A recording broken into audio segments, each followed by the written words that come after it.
Hoje eu recebi um vídeo, foi sugerido ali na rede social.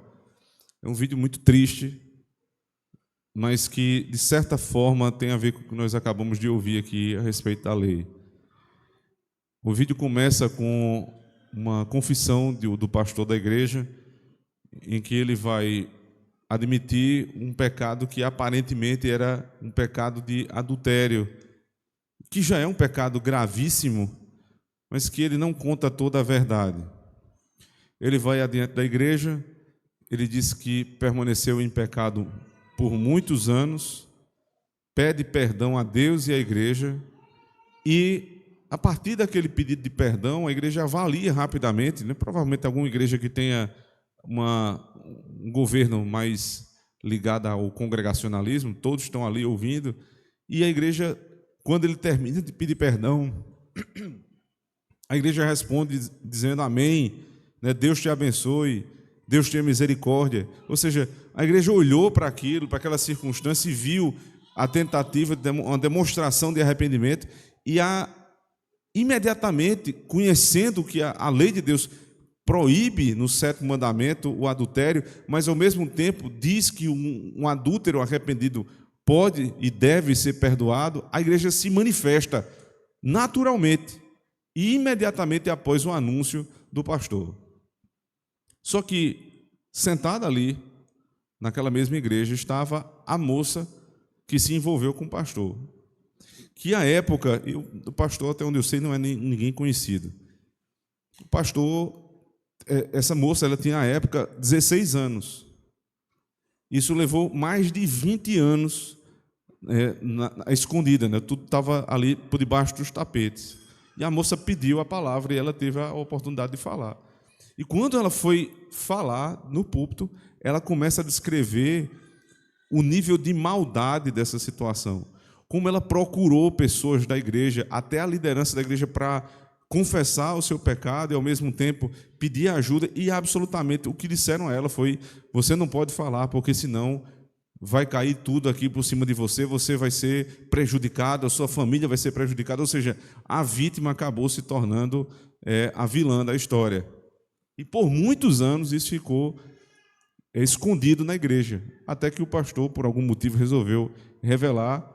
E aquilo que, na verdade, fez a igreja inicialmente ficar do lado do pastor, no sentido de vamos ajudá-lo para que ele possa se recuperar, quando a moça começa a contar a verdade, os detalhes da maldade que havia sido feita ali, os irmãos imediatamente, que haviam dito aquilo, né?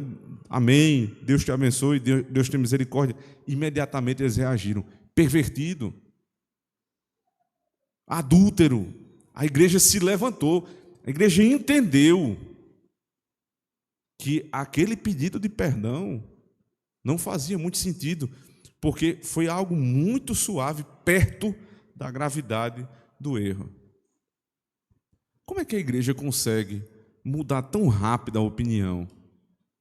Muito provavelmente era uma igreja bem doutrinada, que conseguiu ali perceber a minúcia do pecado, que quando é confessado, mas não é confessado profundamente, parece ser algo sério, mas não tão sério assim. Mas quando a vítima se pronuncia, você vê, é mais grave do que eu poderia pensar. A moça começou a falar de como ele a atraiu, como ele foi maldoso com ela, como ele a usou. E a igreja, percebendo isso, usando do conhecimento da lei, mudou a opinião a respeito do ato do pastor. Para que nós conhecemos a lei, irmãos? Para que conhecer a lei, se não for para utilizá-la na nossa vida prática? Paulo disse assim: se a lei não me dissesse, não cobiçarás, eu não reconheceria o meu pecado. Ou seja, a lei é que aponta o meu erro. A lei não é o caminho para a solução do erro. A lei é o caminho para que eu entenda que é pecado, qual é a gravidade e a profundidade que esse pecado está enraizado na minha vida e o que é preciso fazer para sair dele. Sabe por quê, irmãos? Porque o pouco conhecimento da lei ou vai fazer você pesar a mão de uma forma descabida, ou vai fazer você entender que as coisas são mais suaves do que realmente elas são. Porque até na gravidade do pecado que foi externalizado, uma cena terrível, imagine você ter que participar e assistir a tudo isso na igreja. A igreja deve ter ficado destroçada. Uma cena terrível dessa, até nessa situação, esse homem tem esperança sim. Se ele se arrepender, há esperança para ele. Ou seja, você deu a gravidade devida, mas a lei imediatamente diz, aqui não tem saída.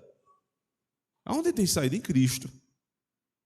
Aí eu vou para Cristo, encontro a cruz, peço perdão, e Cristo diz, agora volta lá e não faz isso mais, ou seja, me faz voltar para a lei. A lei, irmãos, é uma bênção nas nossas vidas, para que nós possamos interpretar aquilo que nos cerca e não dependermos da interpretação dos homens desse mundo. Nós estamos vivendo um caso no nosso país em que uma senhora cristã com 2 filhos, se eu não estiver enganado, foi condenada esta semana a 14 anos de prisão porque ela sujou de batom uma estátua em frente ao Supremo Tribunal Federal. E na mesma semana, um perigosíssimo traficante foi liberto, também a mando do STF. Tem alguma coisa errada. É descabido você entender que estas coisas têm proporção. Quer dizer que uma pessoa que picha um bem público deve tomar 14 anos de prisão. Mas, ao mesmo tempo, você solta um traficante. Se nós deixarmos o mundo interpretar as nossas vidas e o que está acontecendo, é isso que vai dar. Nós vamos ter uma vida pelas avessas. Mas a igreja, com o Espírito de Deus e com um bom conhecimento da lei, tem sabedoria para interpretar os males da vida. Espero, irmãos, que nós não sejamos intérpretes da lei como fariseus, para ficarmos um investigando a vida do outro. Não é para isso. Mas que nós, em primeiro lugar, interpretemos o nosso próprio pecado, dando a profundidade e a gravidade que ele merece. E, ao mesmo tempo, possamos observar o que nos cerca e interpretar a realidade segundo as lentes da lei de Deus. Deus nos dê essa sabedoria, irmãos.